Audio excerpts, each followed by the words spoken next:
So now we're moving on, like the next episode. Right now we'll talk about maybe coping strategies or prevention for burning out. So when it comes to this kind of stuff like prevention or coping, what are some effective time management techniques to reduce work-related stress? As like not just work. When it comes to student, studying is work too. So everything that can help. Do you think time management techniques are one of them?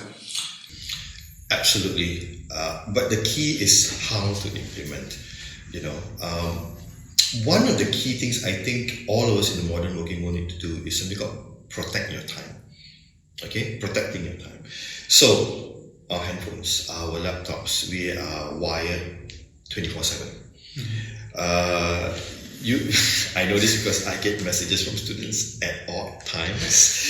1 a.m., 2 a.m., 5 a.m. Like, what, you guys? Why are you sleeping? 5 a.m. How are you still awake? I never slept. Okay, so I mean, obviously I don't answer and respond during those times, but it's like, whoa, what's happening, right? So I guess what I'm saying is, so when students do that to me, as an example, I need to protect my time, because if I keep checking, then it's like, okay, what's the issue? And many times it's something it can wait most of the time. So I need to be clear, and I need to set the boundaries whereby, okay, 8:30 to 5:30, fine, let me respond. Okay? Beyond that, I may check. I try not to check, but if I check, if you're not dying, I'll answer tomorrow. Alright, you'll be fine. I'll answer tomorrow. You can wait. Okay. But the thing here is this: if I doubted myself and I didn't protect my time, I'll keep checking. Boom, message, ding, notification, and I'll keep checking. Guess what? It comes in at every time. And not just from students, you're talking about family members. You're talking about news alerts. You're talking about anything you subscribe to, boom, alerts. And every time you do that, it's like, should I check my phone? And then it becomes an obsession. So what I've started to do is that you can actually set within a lot of your the apps, right? You can set like when you're active and when you're not. Oh yeah, it's like something like sleep mode. Yeah, so it's like, okay, during this time I'm working, obviously, and that's fine. But other than that, you know what? I'm not going to answer. So I put my phone away. As an example, I don't carry it with me all the while. I don't like every notification I try to pick up. In fact, I try to switch off the notifications. If it's important enough, someone will call me.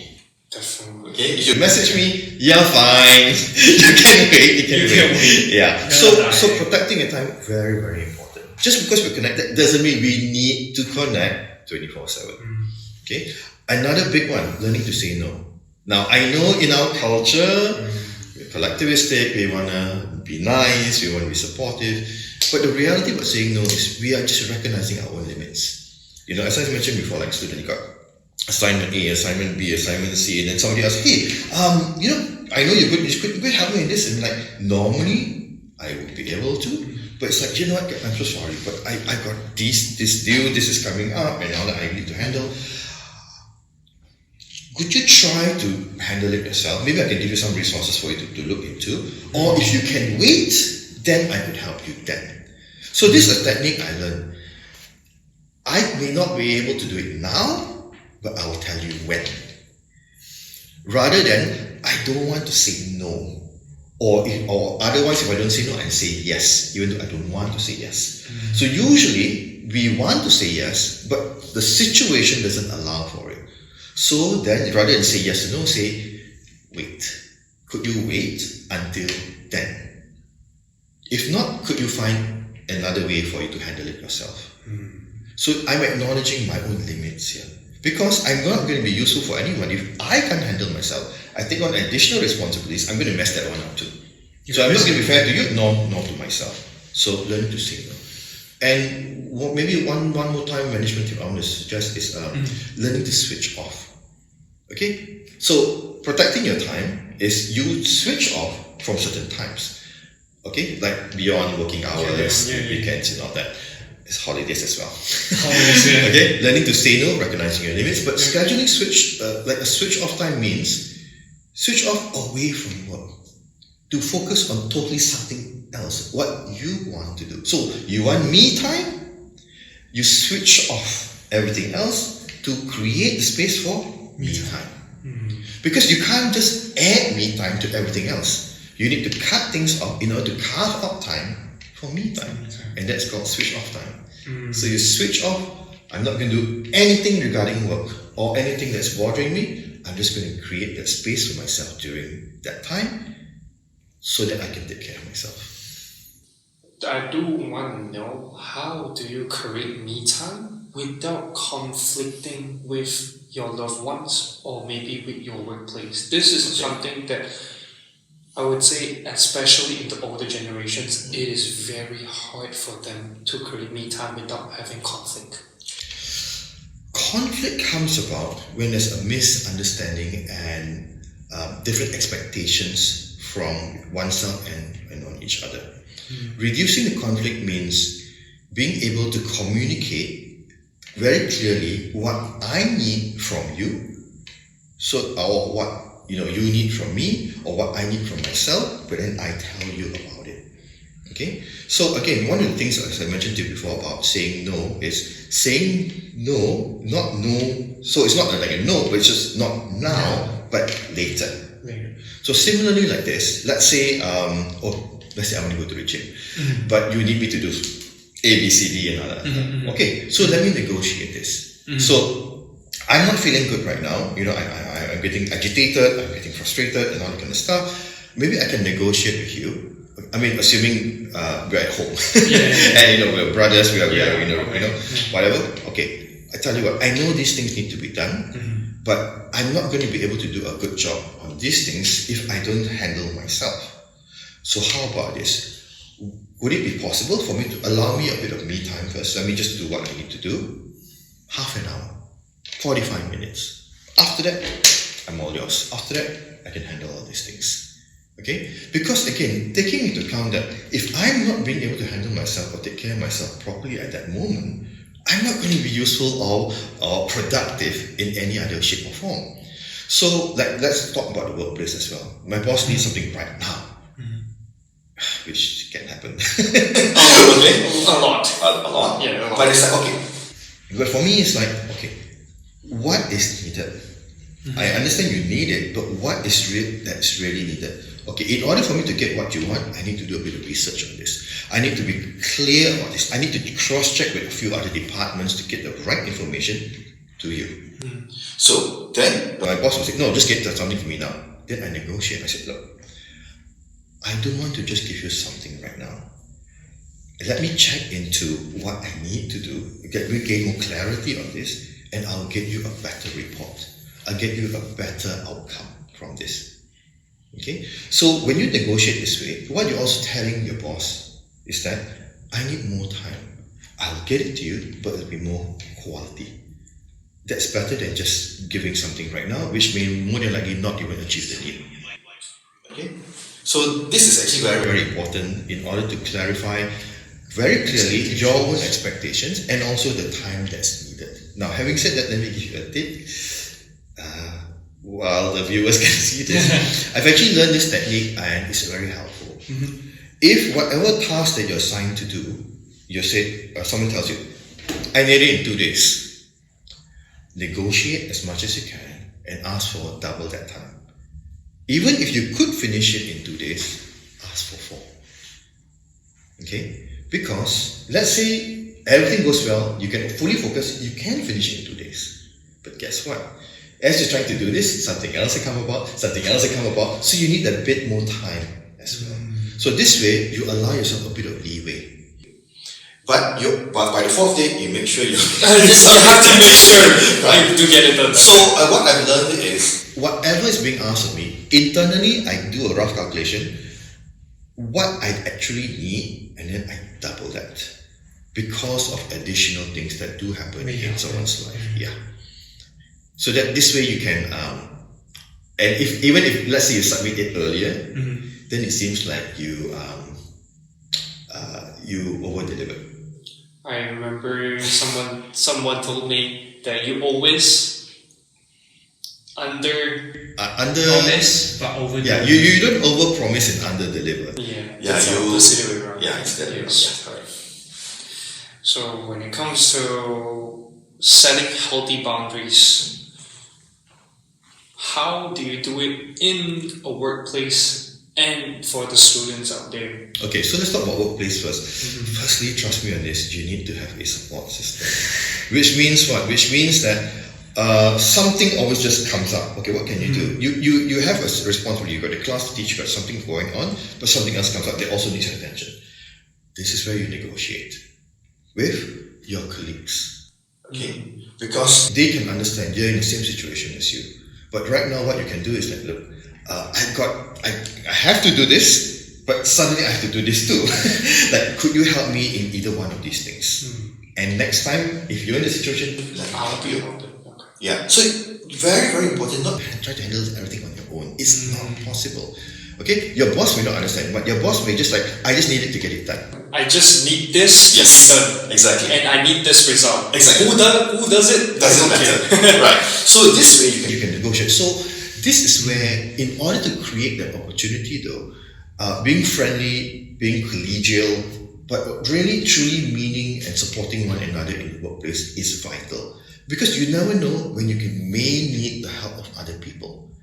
It's vital. Similarly, let's say at home, right? You don't just expect everybody to do stuff for you. You also take up a lot of responsibility. So when you do ask, they were like, you know what? But then you can remind them of all the things that you've done for them as well. Oh yeah, you have done a lot for me. Okay, I'll do this for you. Alright, I'll do it. Okay. So, but the key towards it all is don't do it all by yourself. Right? You're only one person. You have the support system that is in place, and these are the people that they're in the same boat as you, so they understand everything, right? So they understand exactly what they're going through, and it's like, you know what, this is a small thing, let me handle this thing. Yeah. So again, next time you return the favor. So, is there any way that is like connecting to this? Is there any way of mindfulness that could help in preventing burnout? Okay. Preventing burnout is tough because we only realize it once we're in it. Yeah. You know, if we don't have it, it's not burnout. You know, I'm just working hard. Yeah, I'm just a little tired. Right, I'm just a little tired, yeah. So mindfulness is very helpful, and I think we have to clarify something here. Mindfulness, we shouldn't think about it like, oh, I need to have this solid 30 minutes, this solid 1 hour to Zen-ness. It's more like, I got 5 minutes, man. You know what? Okay. Just gonna sit in my chair, just like, and it could be just pure silence. Or what I like to do, it's just like putting in my headphones, putting on some tunes that I just like, so I can just get into that vibe. It's like, okay. Because basically it's just being centered in the moment, or kind of like zoning things out away to just give you that breathing space again. Okay, because if you stay focused on like, okay, this is due and this is coming up and your mind gets so anxious and it zeroes into just survival mode that you're not going to be able to think and be productive in any other way. Because it just gets into zone down to, okay, I need to survive. I can't think of solutions now. I'm not creative right now. So in order to do that, okay, you know what? Am I going to die if I don't do this in time? No. Maybe lose my job? Maybe. How bad is it to lose my job? It's bad, but will I be okay? Yeah, I will be. Okay. Breathe. Okay? So learning to dispute yourself and challenge yourself is helpful, but all you need is just a few minutes to just reset. And sometimes all you need is just silence. It's like, okay, I'm present in the moment. And I don't want to worry about things. I just want to be calm. Get your heart rate down. Your breathing will reduce. And once you do that, you can start to think again. And once you can start to think again, you can start to think of solutions. You can start to think creatively again. If your heart rate is just beating all the way and you're hyperventilating and stuff, you go into survival mode. It's all about how do I get through the next moment? How do I survive? And there's no solutions that will come about. Even if you want to use AI, it's like you don't even know what the problem, like, So you just want to take a step back. And so mindfulness is very, very helpful. Maybe I can add in another thing. If you have not started maybe journaling, getting your thoughts down on paper, right, in a book or in your own journal, actually lifts a lot of your thoughts into, and since you have formulated the sentences, you kind of put it away from you and put it into the paper. So it's not, you're not forgetting it, but you're not carrying it. And then, watch this one. If you're carrying it, shoulders are down, like, this is heavy. But if you get it out of paper, like, it's now lighter. It literally feels lighter on your body because you're not forgetting it, but you process it, you put it aside. So journaling is very, very powerful as well. Okay, so mindfulness is good to center your moment, just to like, okay, am I in danger here? What can I do? Okay, but then journaling is like, okay, I don't carry this around. Let me just get it out there. So it's there for me to refer to. I'm not forgetting it. I'm not carrying it around as well. Yeah. I'm just putting it into a physical form. So you can refer to anytime when you want. You're not denying it, you're not forgetting it. Yeah. What are something, I would say, kind of a professional competitors, right? So what are the self-care routine that professionals can realistically maintain in a busy schedule? As in anything, what's important to us, we need to schedule time for that. Okay. Now, having said that, I just give you a simple example of exercising. We all know we need to exercise. I mean, according to all WHO, 150 minutes per week. Okay, 150 minutes. Like, seems like a lot. But if you break it down, it's 30 minutes for 5 days. 150 minutes, or you can 25 minutes across 6 or 7 days. Okay. Then it's like, it's not so bad. So what I actually do, I schedule 1 hour slots 3 times a week. That's 180 minutes. That's over the limit. So yes. But in order to carve out that 1 hour, I don't necessarily have time in the morning or in the afternoon. Sometimes it's late at night. Sometimes. Okay? And sometimes, I just don't have time for that. So what I've done for myself is I've created an idealized scenario. I can make a solid hour in the gym at this time. This is my ideal scenario. Backup plan. Okay, my condo gym is not great, but it will work. But it will suffice if I don't need to put in a quick workout. But let's say I go there, the machine's broken, there's too many people. I'm like, okay, what's alternative 3? I actually have it. I actually have dumbbells at home. Okay, so I can do a quick workout, which I haven't done because my gym closed recently. I was so sad. So, and then I just had to do that. So it's not ideal, but I get it in. Similarly, you want to have 7 hours of sleep, 8 hours of sleep. Okay, what does that mean? It means that instead of trying to sleep longer, you actually need to sleep earlier. But in order to do that, you need to clear things so that you can actually fall asleep. As an example. So you have a goal. It may not turn out to be ideal, but you start putting it into practice anyway. So you may be sleeping, let's say 5.5 hours now. You want to extend it to 6. From 6, you want it to go to 6 hours and a half. Then maybe try to push towards 7. So don't try to go from 5.5 to 8. It's unrealistic.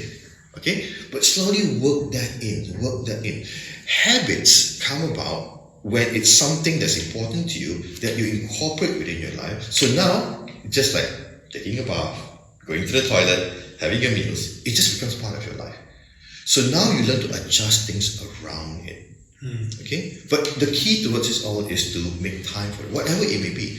So self-care. Okay, the week is tough. There is no space. Make sure the weekend is there for you. That's why, again, switching off, right? Protecting your time, making it happen is key time and time again. We can say no to others, we should not say no to ourselves. Just makes me feel like everything is correlated, from taking care of yourself, saying no, to scheduling and having realistic routine. Everything is correlated. If it's important enough for you, you'll want to make that time and allocate that time. Maybe I just add one more thing here. Tying into your perfectionism and maybe overachieving. Okay. So a lot of people feel like I need to, people are working harder, are being more successful. Yes, answer is generally yes, but there is a cost to it. We need to understand that, right? If we want to be successful, it will take time. Do we want to put in that time and effort? At what cost? So there are a lot of very successful people in their jobs, in their career, but they don't have good relationships because the time is allocated for the job, for the work. That's the priority. Anyone who's with them, like, okay, obviously I'm not your number one. I may not even be your number two because you're married to your job, as an example. So I'm not saying it's a right or wrong thing, but I want you to understand, and everybody else here as well, that you need to prioritize what's important to you at that moment in time. There are times you want to prioritize your job. There are other times you want to prioritize your relationships. And other times you want to prioritize yourself. It's not possible to just have this everything, right?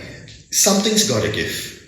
So I'm not saying this is a better option or not, but at the end of the day, over time I started to realize no matter whether you prioritize your relationships or your job, I think underlying it, you should always prioritize yourself at the end. Because if you don't do that, you are no good in relationships, no any good in the work. So if you prioritize yourself, what you need to learn, what you need to do, what you need to achieve at that level for yourself first, self-care and all that first, then you can be better in relationships and also you can be better at work. So what you move around is work and relationships, but underlying it, to make it both successful, you need to take care of yourself. That's something really important that a lot of people really overlook, I would say. Yes, they give up of themselves first because that allows them the time, but then they end up not doing well here because I'm not going to be a good partner if I'm crashing. Yeah, I'm myself, not I'm well. gone. Okay. Yeah. So when it comes to like earlier when I talk about organization, so how do organizations help with employees or students? Sometimes it's like, especially unis, how do they help with practicing stress management? Okay, I personally don't like it when any organizations or universities like, oh, everybody's stressed. Here's a stress management course. You don't have time. It's a time management course. So I'm like, whoa, wait. Now I don't have the time to attend and you're making me attend to handle my own issues, you know? So I realize it's a cultural shift that needs to happen top down from an organization. And this is where I want to emphasize that when it comes to organizations, the culture, the leadership, the direction, the sincerity of management in what they want to implement. Because vision and mission are just words on a board. Definitely. Okay? The websites can be beautiful and professional. What is the culture of the place? If you go to a certain place that the CEO, okay, or the leader that says what they mean and cares about well-being, okay, then the whole structure of the place, they'll allow and provide support for all these things to happen. On the other hand, many organizations give lip service to these things. They talk about it, they say it, but that's it. It's a soundbite for an article, but there's no implementation, there's no follow-up. So when you do your research on types of companies and organizations, right, if you know yourself is these are the things that are important to you, search for companies that value these things. Other than that, they are amazing on the website, they look good and professional. But that's all. Yeah, it's all lip service. Yeah, but that's all. And so you can actually, actually by looking at organizations, right, and how often they post job postings, it gives you an indication how people are leaving and not staying. Why? Why is so good, right? Why are we continuously hiring? Yes. Okay. That's an example. Yeah, That's so it gives you an insight on that. That's what people will look for in internship too, like why? Yeah, in fact, I give you guys a tip as well. There's a website called glassdoor.com, okay, whereby employees of each organization actually write about what it's truly like to work in that organization. And you may have to subscribe a bit, or you may have to give in your own opinion for your own, but then you open up the door to see how it's like in other places, and you start to see, despite the wonderful veneer of the marketing aspect of things, the culture of the place speaks volumes, and we need so much to go into that and emphasize those things, because again, what we're looking for is aligning our values, our purposes with the organization, so that if it aligns well, guess what? both win. I believe in organization's vision and mission, and even if they ask me to do a lot of things, some of the time, I'm willing to do it because it aligns with my values. So when the values are aligned, right, it doesn't feel like it's stress. It feels meaningful. Even though I'm tired, but I know it's going to have a wonderful outcome at the end of the day. And I would like the outcome. And exactly. So it's worthwhile then to put in all this time and effort. Company gains, I gain. I would say that would be all for this. Yeah, that would be all for when regulating. Okay, cool. Thanks, guys. Thanks for this. Appreciate that.